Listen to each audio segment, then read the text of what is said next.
Whether he's on the TV causing chaos in public with his buddies or on the stage accompanied by a mic, comedian Joe Gatto has brought laughter to the world for years, and now he's bringing his latest tour to the capital city this Friday.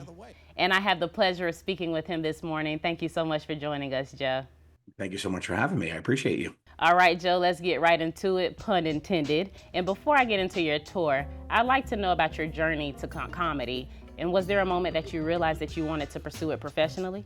I always did it on the side. So I was always into comedy on the side. Me and the guys started our improv troupe back in 1999.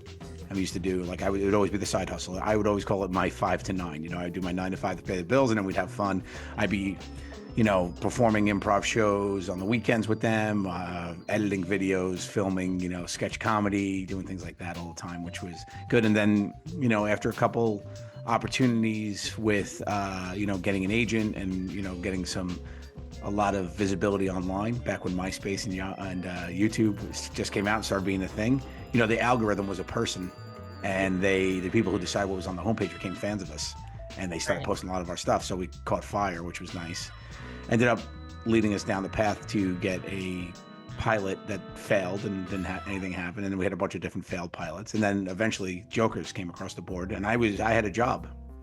I was working as in retail at a baby store company. Okay. And so I took my 2 weeks vacation to film the pilot. And then when the thing came in, I had to, the offer for season 1, I tried to take a 5-month hiatus, and they were like, "So you're quitting?" And I was like, "Yeah, I guess so." And that's, I had a job up until the moment I started with Jokers. So I left all my multiple different careers and to take my first jump with Jokers.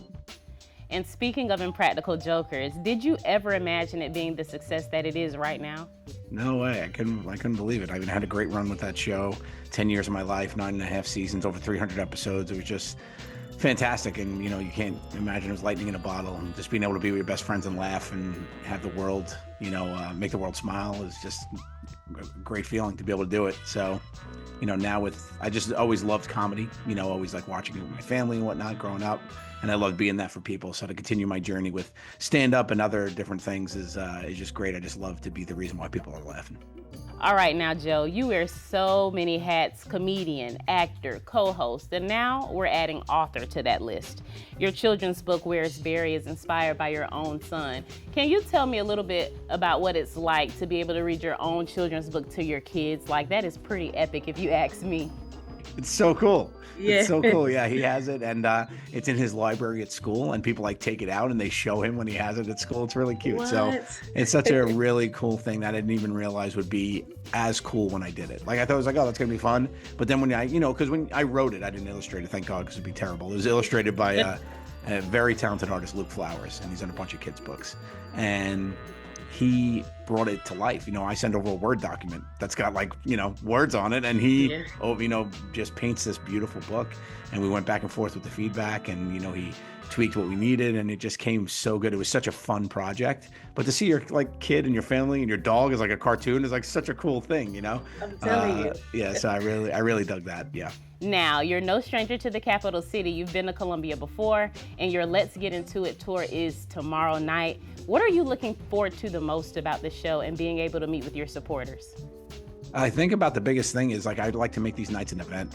I want people to come out, forget everything that's going on, and just come out for 2 hours and laugh together. It's a huge thing for me.